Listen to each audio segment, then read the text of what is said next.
My name is Ricky Taylor. I used to be an addict. My addiction was not drugs or alcohol, but instead it was something a little different. My addiction was self-harm. My story begins back in 2002. 7 months had passed since my grandfather passed away, and I was an angry and very emotional kid. I had begun showing signs of depression.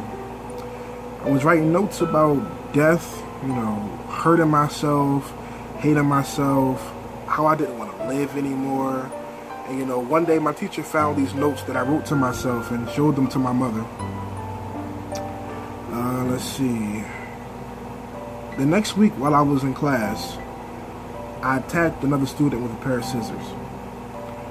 The result was my being sent away to the local crisis center for minors. And, instead of helping me, this kind of made me worse. It honestly made me feel like I was trash, being thrown away with the other trash who wasn't fit to live in, society. So, here is where I honed my skill, and I practiced wearing a mask, concealing my true feelings, my true emotions, and getting people to think that everything was just fine. When really, I was just learning how to stuff my emotions deeper and deeper inside of me. I saw some difficult things while there, some very bad stuff. And I made a promise to myself upon release that I would die before I went back.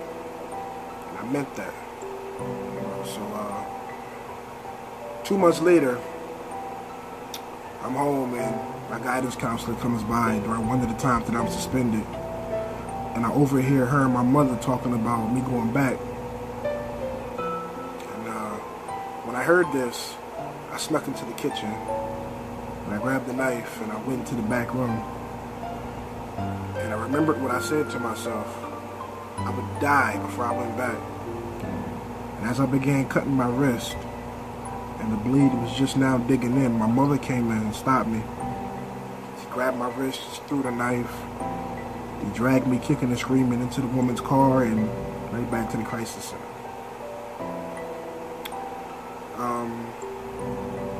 Over the next 15 years, I was subjected to many more medications, some of which I see commercials for now on TV.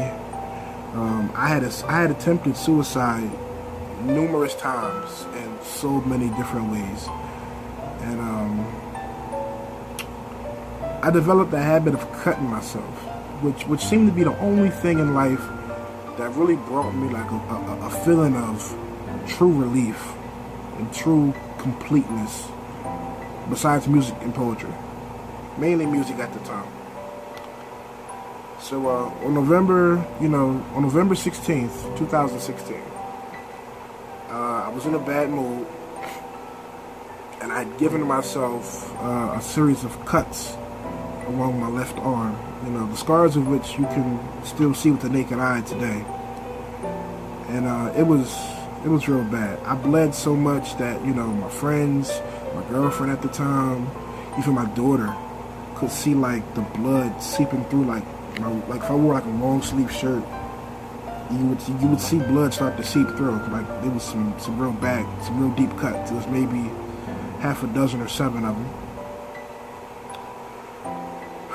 So in January 2017, this is about 2 months later, I was in a bad place. I was going through a lot in my personal life, and I put a gun to my head. I planned on pulling the trigger and killing myself. I was living with my grandmother at the time because me and the girl I was dating at the time had just parted ways, and that's where I was crashing at. So I was facing forward. I put the gun in my head. I put the gun in my hand. I put it to my head, and I'm crying, and I'm like, this is it. This is finally about to be over.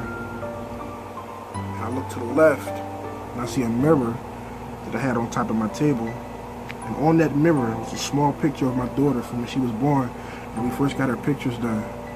And I thought about her mom explaining to her Daddy's not here. You know, Daddy went to heaven. I thought about how I felt all my life not having my dad while growing up. And I couldn't bring myself to do that and more to my own child, because I wouldn't be no better than him if I ran out of my responsibilities and did the same thing. You know, so after this night, I made a vow to myself that, you know, never again would I try to hurt myself or commit suicide or anything like that for my daughter and for me.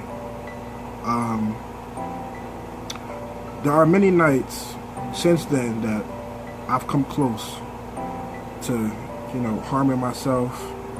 I've had suicidal thoughts. I've had thoughts of self-harm. I've had some very dark, frustrated nights, battles with anxiety and all types of other things, and a lot of close calls, but I never hurt myself again. I thought about my daughter and, you know, my students in Team Mac, and I thought about what kind of impact a decision like that would have on them, and, you know, I just couldn't bring myself to do it.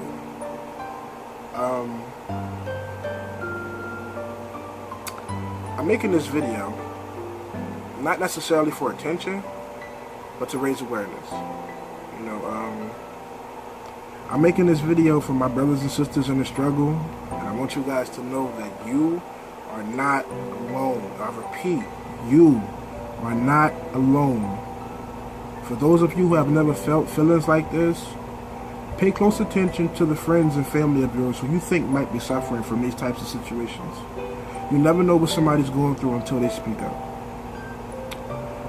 For the ones who are going through this, I love you. Okay? I love you.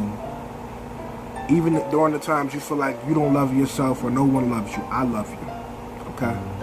Don't ever forget that. If you can relate to this message, I want you to make a promise to me, for you, with both of us. Okay? I want you to make a promise to me. I want you to make a promise to your friends, to your family. It's 3 words. That's it. One more day. That's all I ask. If you are feeling this way right now, if you feel this way tomorrow, or anytime during or after receiving this message, I want you to look yourself in the mirror and promise one more day. Give it one more day. See if it gets better. Just one day. That's it. That's all it takes.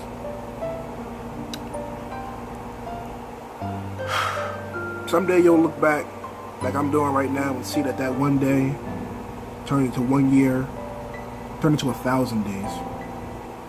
I was having some trouble, you know, fighting this thing off a couple of weeks ago, and I looked up how long it's been. I saw 800 something days. I said, I'm gonna try to make it to 1,000 days. And I'm proud to say that I made it this far. I owe it all to my daughter. I owe it all to my students. Because without them, I don't know where I'd be right now. If you or someone you love are experiencing these feelings, suicide, self-harm, sit down with somebody. Take notes on what you have to live for, because I promise you, you have some. You're just not thinking about them at the moment, but you do. Okay? Don't let a dark moment dictate your entire life. It is but a moment.